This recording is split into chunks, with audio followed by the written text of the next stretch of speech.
I am going to tell you about Unit 731. The leader of this horrible place was Shiro Ishii.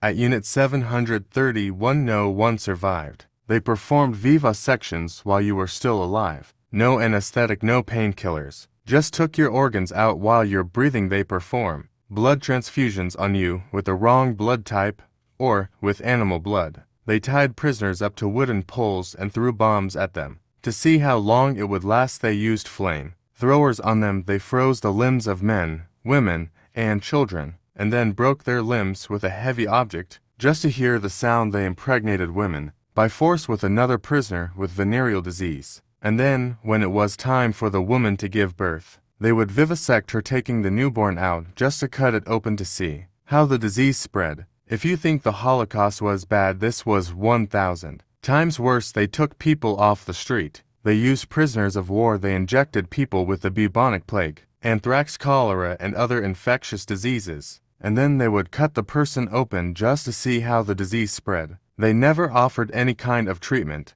They only infected people at an industrial size. The youngest recorded person was 3 years old, who had his limbs frozen, thus to see if they could heat it back up. The experiment failed. 400,000 people lost their lives this way, and if I were to go on about the experiments, there would not be enough room in this video to continue. In 1945, Shiro Ishii was brought before the court for crimes against humanity and for his participation in the crimes. He offered all his research for the immunity of him and his co-workers in the United States, granted him his immunity only to find out all of his research was stuff the United States already knew. Unit 731 thought the best way to keep their research a secret was to label their research laboratory biological weapons and water purification, and it went on for 6 years. During the war, they killed all of the test subjects labeled as logs so that there wouldn't be any evidence left to implicate them.